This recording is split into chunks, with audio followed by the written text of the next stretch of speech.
welcome to Empowering Seniors. One of the most challenging things that we face with as we age is making transitions. And here to help me talk about that is Katherine by way of Dallas, Texas. And before that, she was on the East Coast, always has an advocate. And today she's advocating to empower seniors. Welcome to the show, Kathy. Thank you so much, Catherine. I'm so excited to be here. I'm so fascinated by how you came about this. So you were living in different parts of the East Coast and an advocate for children.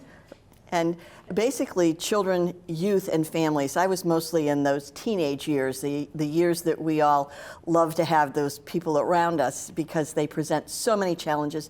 And part of those challenges is that they're going through so many transitions.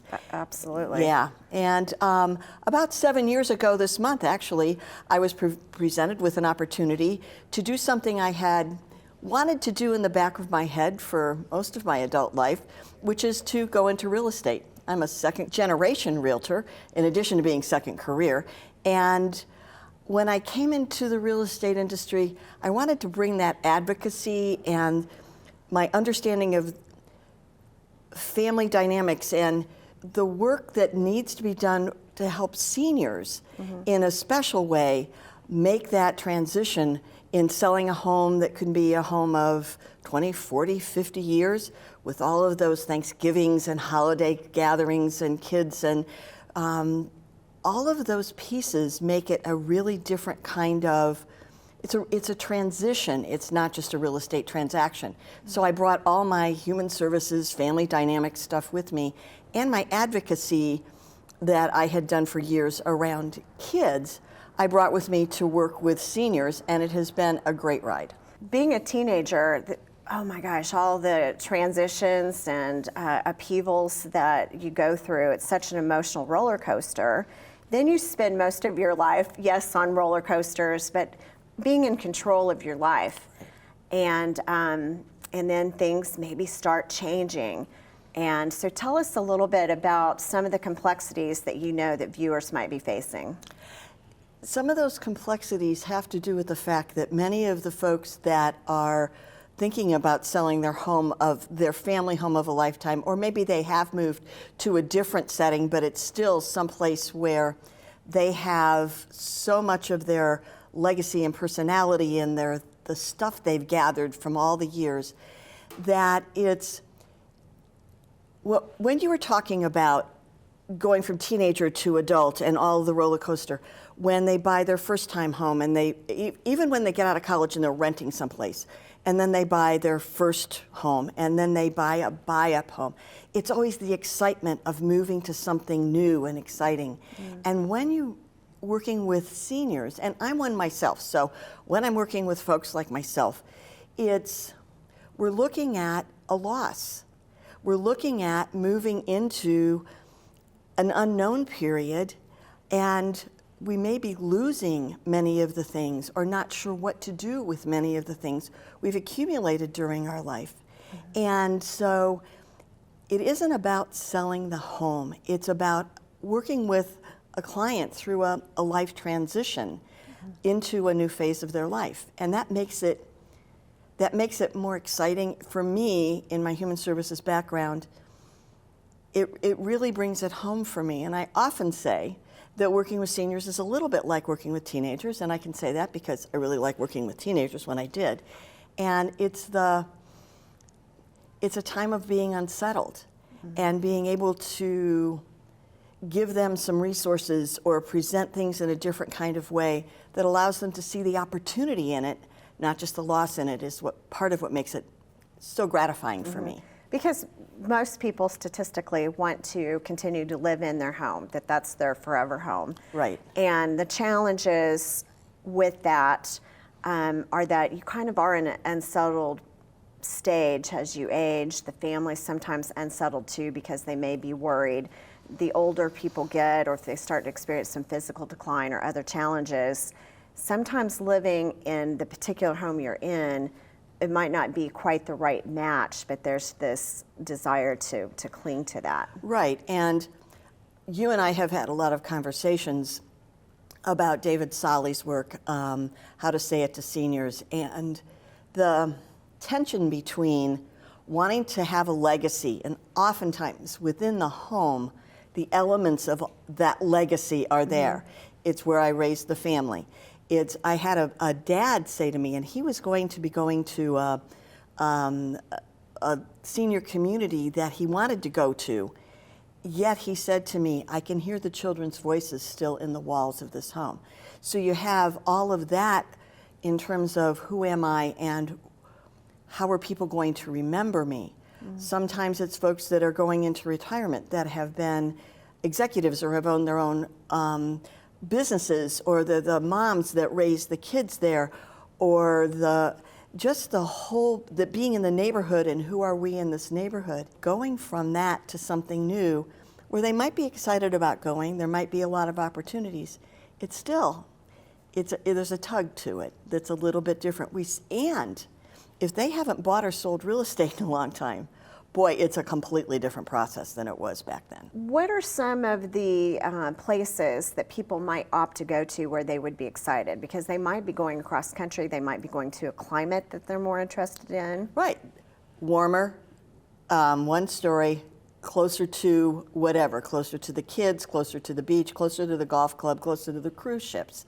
There's a lot of different things that are opportunities for moving to begin a new kind of lifestyle that does have that appeal to it and that positive piece to it, yet it's still a loss, and it's still really going to be a different kind of life. And then there are some folks that are moving to an assisted living situation, to a senior living community where there are going to be a lot of, senior living communities today are not the home. They have great opportunities and lots of resources and activities and community events, and they actually have, sometimes they joke with me, it's more fun here because people take me where I want to go and I go with my friends. I think it depends upon what the situation is and how much diminishment there has been in the ability to function in their home. A lot of the inventory in the homes in our country has aged. Many homes are 2 stories and no downstairs full bath and no downstairs bedroom. So are they leaving something because they have to go, or are they leaving something because they want to go? And those are really different dynamics. Because we see people that become kind of a prisoner of the main floor. They might only have a powder room on the main floor, and they're sleeping in a love seat or recliner because they just can't get up and down the stairs anymore. Right. So that makes it really tough. So sometimes people wait too long. Yes. And I think it is because they do have all the memories there, perhaps, but also the fear of the unknown. Right. And then people always say, I wish I would have done this sooner. Right. And making a plan, even if you're not going to execute it for a couple of years yet, understanding what it is that you want to do. My husband and I moved to, you mentioned we live in North Texas now, and we had lived in the Washington, D.C. area, both of us for about 25 years of our adult lives, and so that was our primary place we lived. We also lived in New England. And we had made a plan to move for semi-retirement. Our goal was to know our community, to be active parts of our community, to work and live in our community that we would retire in, rather than just showing up to stop. So we had made those plans, but we weren't going to do it for a year and a half. And then something changed in my husband's job. His company reorganized, and he was without a job. And well, he could try to find something for a year to a year and a half, or we could take all of the plans that we had made and just expedite the process. And the fact that we made that transition it wasn't easy, but it wasn't hard because we knew all the pieces. And I think when people they hear us talk about helping them make a plan, they think it's to execute next week, and it's not. To pull away from that example of me, oftentimes when we work with folks, we want them to make sure that they have their estate plan made, and they have power of attorney and medical power of attorney, and they know what the plans are for their home and for their finances. Sometimes they resist doing that because it means they're really owning their aging, and that can be tough to deal with. Mm-hmm.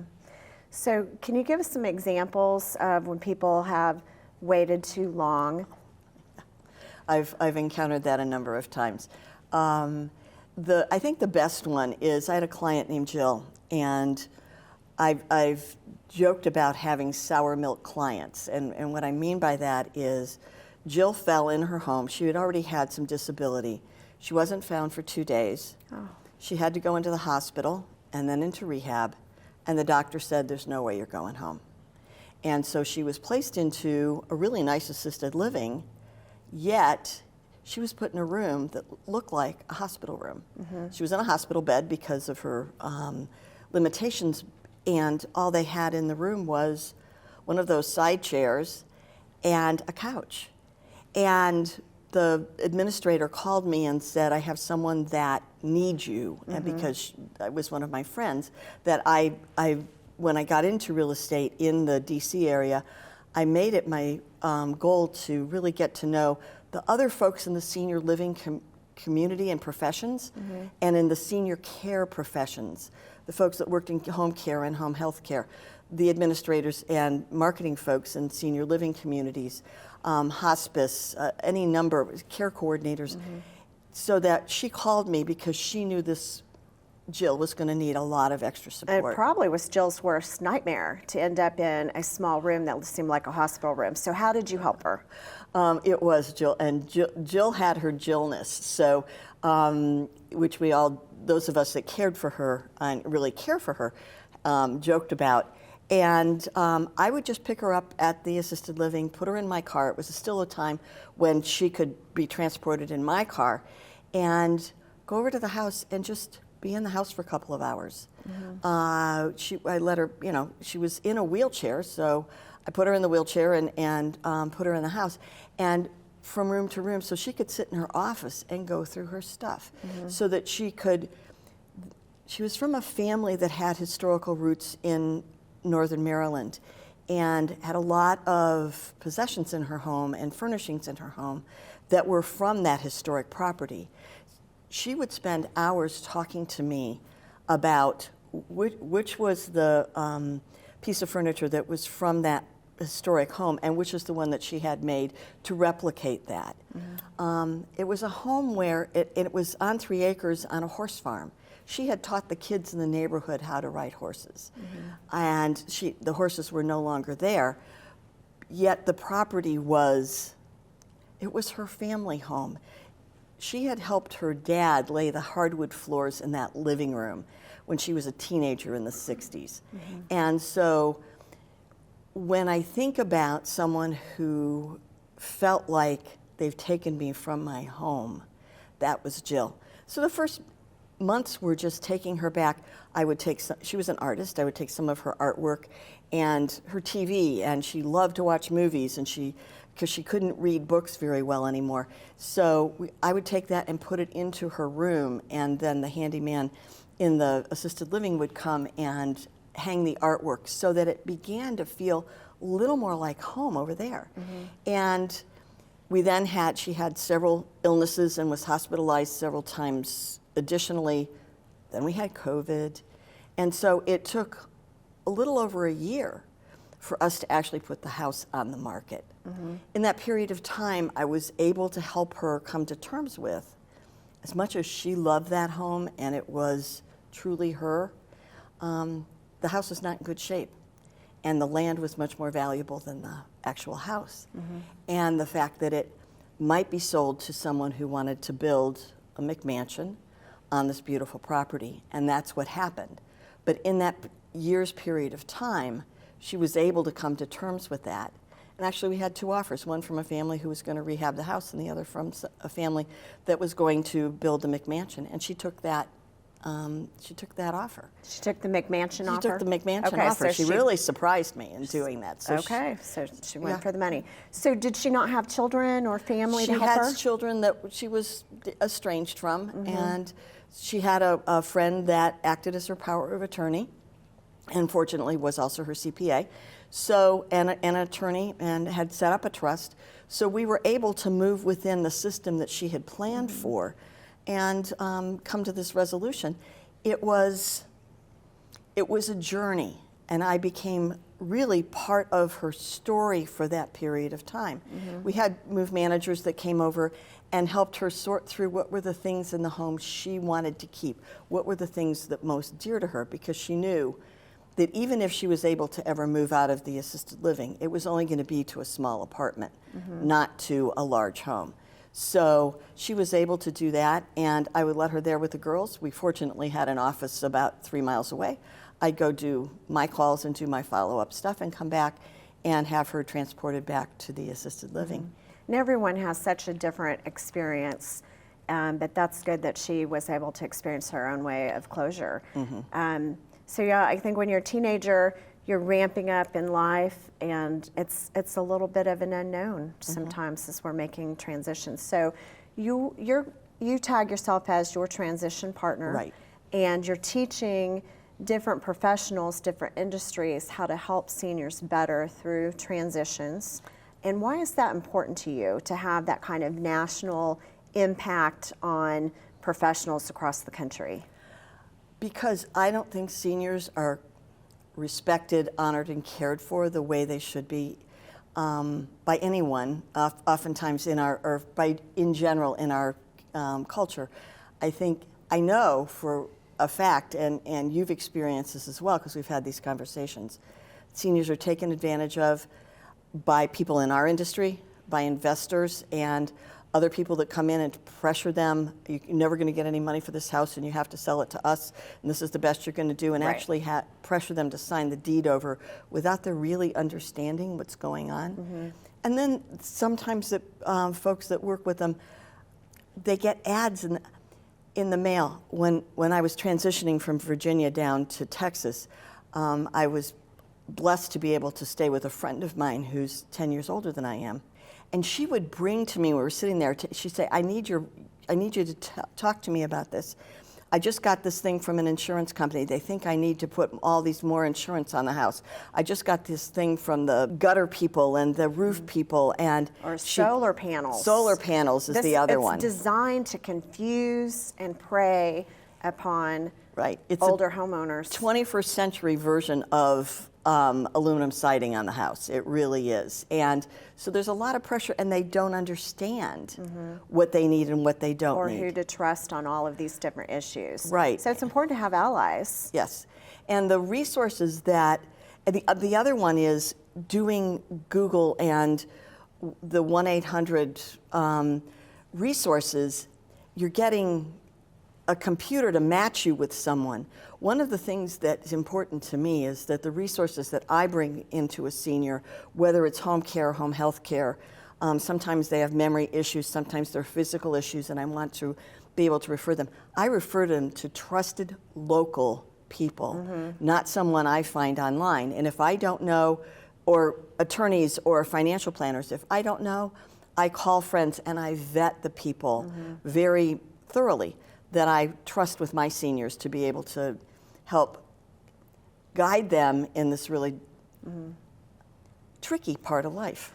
So I see you have some interesting glassware there. Oh, yes. One of the things that I've done that's been very effective, and I actually learned this years ago from working in the mental health system with the clinicians who worked with the seniors.